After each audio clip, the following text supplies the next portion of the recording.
Welcome to மிச்சிசை. So இன்னைக்கு நம்ம வீடியோவில் எதை பற்றி பார்க்க போகிறோம்னா கோட் படத்தை பற்றி பார்க்க போகிறோம். கோட் இந்த படம் பார்த்தீங்கன்னா தெலுங்கு ரிலீஸ் ஆன ஒரு சூப்பர் டூப்பர் படம். ஸோ இந்த படம் வந்து ஒரு மிகப்பெரிய ஒரு ஹிட் ஆச்சு. ஸோ இந்த படத்தை வந்து நெட்ஃப்ளிக்ஸில் நான் பார்த்தேன். உண்மையிலே ரொம்ப நல்லா இருந்துன்னு சொல்லலாம். ஃபஸ்ட்டு இந்த படத்தில் எனக்கு பிடிச்ச சில விஷயங்களை பற்றி நான் சொல்கிறேன். அதுக்கப்புறம் இந்த படத்தோட ரிவ்யூ பற்றி பார்ப்போம். ஃபஸ்ட்டு இந்த படத்தில் வந்து அந்த சட்டங்கள்லாம் வந்து ரொம்ப அழகாக வந்து காமிச்சிருக்காங்க. ஸோ போக்சோ ஆக்ட் அப்படின்னு என்னென்னு பார்த்தீங்கன்னா protection of children from sexual offence அப்படிங்கிற ஒரு ஆக்டை வச்சு இந்த படத்தோட கண்டென்ட் வந்து ரெடி பண்ணியிருக்காங்க. ஒரு பையனாக இருந்தாலும் சரி பொண்ணாக இருந்தாலும் சரி 18 வயசுக்கு கீழே இருக்காங்க அப்படின்னா அவங்கள வந்து அந்த மாதிரி 16 வயசு பொண்ணு 17 வயசு பொண்ணு இந்த மாதிரி பொண்ணுங்களை நீங்கள் லவ் பண்ணி இழுத்துட்டு ஓடினாலும் அது க்ரைமு. அதுமாதிரி அவங்க கூட நீங்கள் செக்ஸ் வச்சுக்கிட்டாலும் அது க்ரைமு. ஸோ இதெல்லாம் பார்த்திங்கன்னா நம்ம இந்திய சட்டங்கள் வந்து சொல்லுது. 18 வயசு ஆனதுக்கப்புறம் தான் பார்த்திங்கன்னா ஒரு பையனாக இருந்தாலும் பொண்ணாக இருந்தாலும் இண்டிபெண்ட்டாக ஒரு பார்ட்னரை சூஸ் பண்ணுறதுக்கோ இல்லை லவ் பண்ணுறதுக்கோ இல்லை அவங்க செக்ஷுவல் பண்ணணும்னு நினச்சாலோ இது எல்லாமே பார்த்திங்கன்னா 18 வயசுக்கு மேலே தான். அது கீழே பண்ணால் எல்லாமே க்ரைம் தான்.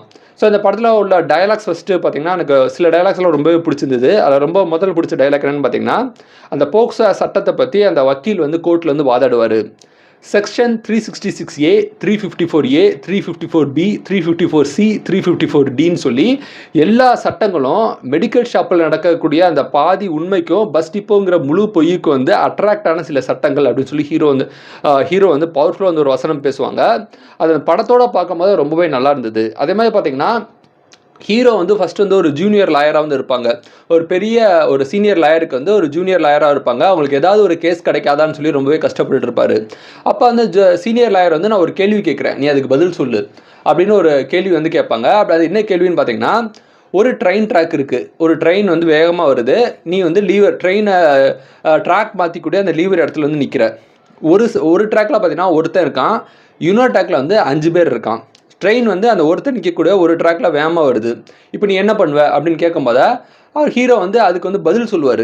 ஆமாம், நான் வந்து அந்த ஒருத்தன் இறந்து போனால் பரவாயில்ல, அந்த 5 பேர் உயிரை காப்பாற்றுவேன் அப்படின்னு அவர் சொல்லுவார். அப்போ இன்னொரு தடவை சொல்லும்போது சரி ஓகே நீ 5 பேர் உயிரை ரெண்டாவது தடவை சொல்லும்போது சீனியரில் என்ன சொல்லுவார்னா, சரி இப்போ வந்து நீ அந்த ஒருத்தரோட உயிரை காப்பாற்றுன்னு சொன்னில்ல, அந்த ஒருத்தர் வந்து ஒரு அப்பாவியாக இருக்கிறான், இல்லை அந்த 5 பேர் இருக்கான்ல, அந்த 5 பேராக இருக்கிறவன் பார்த்தீங்கன்னா ஒரு ஆன்டி சோஷியல் ஒரு கெட்ட மனுஷங்களாக இருக்காங்க. அப்போ நீ யாரை காப்பாற்றுவங்கிறப்ப நான் அந்த 5 பேரை வந்து கொலை பண்ணிடுவேன், அந்த ஒருத்தரை காப்பாற்றுவேன் அப்படின்னு சொல்லி அந்த சீனியர் லாயர் வந்து அதிலே ட்விஸ்ட் பண்ணி கேள்வியை வந்து கேட்டுகிட்டே இருப்பார். அதுக்கு இவர் வந்து பதில் சொல்லிக்கிட்டே இருப்பார். அதை பார்க்கும்போது நமக்கு என்ன தோணுன்னா, ஒருவேளை இந்த சீனியர் லாயருக்கு வந்து அவர்கிட்ட ஜூனியருக்கு வந்து கேஸ் கொடுக்க இவருக்கு பிடிக்கல போல், அவாய்ட் பண்ணுறதுக்காக இப்படி பேசுகிறாரு போல் அப்படிங்கிற மாதிரி நம்மளுக்கு தெரியும். பட் இந்த படத்தில் வந்து அவராக ஒரு கேஸ் எடுத்து ஹீரோவாக எடுத்து ஒரு கேஸ் எடுத்து பண்ணும்போது அந்த டயத்தில் தான் நமக்கு தெரிய வரும் ஒரு லாயர்னா என்ன. ஒரு லாயர்னா ஒரு கேள்விக்கு பதில் சொல்லக்கூடாது, அந்த சுச்சுவேஷன் ஏன் கிரியேட் ஆகிருக்கு அப்படிங்கிறத நம்ம பார்க்கணும் அப்படின்னு ஒரு அருமையான ஒரு வசனம் வந்து சொல்லுவாங்க. நான் உங்ககிட்ட கேட்டது பதில் எதிர்பார்க்கல. உங்ககிட்ட ஒரு ட்ரெயின் வருது, ஒரு ட்ரெயின் ட்ராக்ல இருக்காங்க, ஒரு சைடு ஒருத்தர் நிற்கான், இன்னொரு சைடு 5 பேர் நிற்காங்க. ட்ரெயின் வேகமாக அந்த ஒருத்தர் நிற்கக்கூடிய ட்ராக்ல வருது. இதுக்கு நான் உங்ககிட்ட பதில் எதிர்பார்க்கல. இதில் நான் என்ன எதிர்பார்க்கனா, முதல்ல அந்த 5 பேர் எதுக்காக அந்த ட்ரெயின் ட்ராக்ல நிற்கிறாங்க, இல்லை அந்த ஒருத்தர் எதுக்காக அந்த ட்ரெயின் ட்ராக்ல நிற்கிறாங்க, அந்த சுச்சுவேஷன் ஏன் வந்தது அப்படின்னு நீ சிந்திக்கணும்.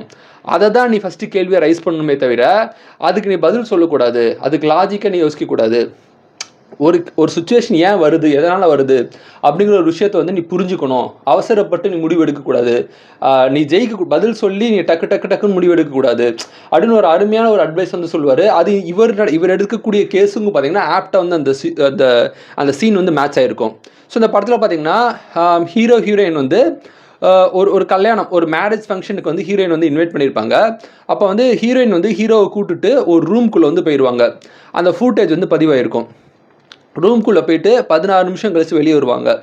ஸோ நார்மலான மனுஷங்க என்ன நினைப்பாங்க, ஒரு பையனும் பொண்ணும், ஒரு வயசு பையனும் பொண்ணும் ரூம்குள்ளே போயிட்டு 16 நிமிஷம் கழித்து வெளியே வந்தாங்கன்னா கண்டிப்பாக அவங்க வந்து அங்கே செக்ஸ் நடந்திருக்கும், மேட்டர் நடந்திருக்கும் அப்படிங்கிறது வந்து ஒரு நார்மல் மனுஷங்களோட திங்கிங்காக இருக்கும். 100% மக்களில் ஒரு ஜென்ரலாக இருக்கக்கூடிய மக்கள் வந்து ஒரு 90% மக்கள் வந்து எல்லாருமே அப்படி தான் திங்க் பண்ணுவாங்க. பட் பாசிபிலிட்டிஸ் பார்த்தீங்கன்னா 90% அங்கே செக்ஸ் நடக்க தான் பாசிபிள் இருக்கும், ஆனால் 10% நடக்காமல் இருக்கவும் பாசிபிள் இருக்கும். ஸோ அப்படிங்கிற ஒரு கோணத்தை விதவிதமாக நம்ம திங்க் பண்ணுறது. ஜஸ்ட்டு ஒரு விஷயத்த பார்த்தோன்னா நம்ம ஜட்ஜ் பண்ணக்கூடாது. அங்கே உள்ளே போய் பார்த்தா தான் என்ன நடந்திருக்கு அப்படிங்கிற ஒரு விஷயம் வந்து தெரியும். ஸோ அந்த இன்வெஸ்டிகேஷன்ஸ் பார்த்தீங்கன்னா ரொம்ப நல்லா இருந்ததுன்னு நம்ம சொல்லலாம். எல்லா இன்வெஸ்டிகேஷன் வந்து ரொம்ப நல்லா வந்து காமிச்சிருந்தாங்க. ஃபஸ்ட்டு பார்த்தீங்கன்னா அந்த ஹீரோ மாதிரி ஒரு அப்பாவியான அந்த ஹீரோவை பார்த்தீங்கன்னா அந்த ஜட்ஜு வந்து அந்த வக்கீல் பார்த்தீங்கன்னா அந்த பொய்யான கேஸ் எல்லாத்தையும் போட்டு அந்த பையனை வந்து உள்ளே போட்டுருவாங்க. பொய்யான ஒரு சாட்சியெல்லாம் கிரியேட் பண்ணிடுவாங்க. ஸோ அதுக்கு ஹீரோ வந்து சப்போர்ட் பண்ணுற மாதிரி ஹீரோ வந்து அது எல்லாத்தையும் அவிழ்த்து விடுவார். அது பொய்யா எல்லாத்தையும் வந்து வெளிச்சத்துக்கு கொண்டு வருவார். ஸோ அந்த சீன்லாம் பார்த்தீங்கன்னா ரொம்ப நல்லா வந்து எடுத்திருக்காங்கன்னு சொல்லலாம். அந்த கோர்ட் லாயர் சீன்ஸ் வந்து ரொம்ப இன்ட்ரெஸ்டிங்காக இருந்துச்சுன்னு சொல்லலாம். ஸோ ஃபைனலாக வந்து அது என்ன தான் நடந்திருக்கும் அப்படிங்கிறத அந்த கிளைமேக்ஸில் அந்த சீன் வந்து ரொம்ப அழகாக வந்து காமிச்சிருக்காங்க அப்படின்னு நம்ம சொல்லலாம். ஸோ இந்த படம் வந்து ரொம்ப நல்ல படம் அப்படின்னு நம்ம சொல்லலாம். ஒரு வெறுமனே பார்த்தீங்கன்னா ஒரு 4 கோடி பட்ஜெட்டில் தான் அந்த படம் எடுத்திருக்காங்க. ஆனால் அந்த படம் கலெக்ட் பண்ணது பார்த்தீங்கன்னா கிட்டத்தட்ட 60 கோடி வந்து கலெக்ட் பண்ணியிருக்கு. ஸோ நல்ல கண்டென்ட் உள்ள படங்கள் வந்து கண்டிப்பாக மக்கள் வந்து ஏற்றுக்கிடுவாங்க அப்படிங்கிறதுக்கு இந்த படம் வந்து ஒரு மிகப்பெரிய ஒரு உதாரணம் வந்து சொல்லலாம். ஸோ ஓவரால் வந்து இந்த படத்தில் எனக்கு எல்லாமே நிறையா பிடிச்சிருந்ததுன்னு சொல்லலாம். அந்த மாதிரி விஷயங்கள் வந்து ரொம்ப நல்லா விறுவிறுப்பாக இருந்தது. ஸோ நெட்ஃப்ளிக்ஸில் பார்த்தீங்கன்னா சும்மா ஒரு போர் அடிக்குன்னு சொல்லி ஒரு 1/2 மணி நேரம் படம் பார்க்கணும்னு ஸ்டார்ட் பண்ணேன். அப்படி ஸ்டார்ட் பண்ணும்போது தான் படத்தோட வேகம் விறுவிறுப்பாக இருந்துச்சு. ஸோ ஃபைனலாக பார்த்தீங்கன்னா ஃபுல்லாக வந்து பார்த்து முடிச்சிட்டேன். ஸோ இது வந்து பார்த்தீங்கன்னா ஒரு நல்ல ஒரு எமோஷ்னல் ட்ராமா, ஒரு நல்ல படம் வந்து சொல்லலாம். ஸோ ஒரு படம் வந்து எப்படி எடுக்கணும் அப்படிங்கிறது பார்த்தீங்கன்னா ஒரு நல்லா வந்து எடுத்திருக்காங்க. புதுமுக இயக்குனர் தான் அந்த படம் வந்து எடுத்திருக்காங்க. ரொம்ப நல்லா வந்து பண்ணியிருக்காங்கன்னு சொல்லலாம். ஸோ இந்த படம் பார்க்கலைன்னா கண்டிப்பாக பாருங்கள். நெட்ஃப்ளிக்ஸில் வந்து அவைலபிளாக இருக்குது. ஒரு வித்தியாசமான ஒரு படம் பார்க்குறவங்க நினைக்கிறவங்க, ஒரு இன்வெஸ்டிகேஷன் சம்மந்தப்பட்ட ஒரு புத்திசாலித்தனமான படம் பார்க்கணும்னு நினைக்கிறவங்க வந்து ஸோ கண்டிப்பாக இந்த படம் பார்க்கலாம். ஸோ ரொம்ப நல்லா இருந்தது அப்படின்னு நம்ம சொல்லலாம். ஸோ இந்த வீடியோ உங்களுக்கு பிடிச்சா லைக் பண்ணுங்கள், ஷேர் பண்ணுங்கள், முயற்சி செய்து சப்ஸ்கிரைப் பண்ணுங்கள். தேங்க்யூ.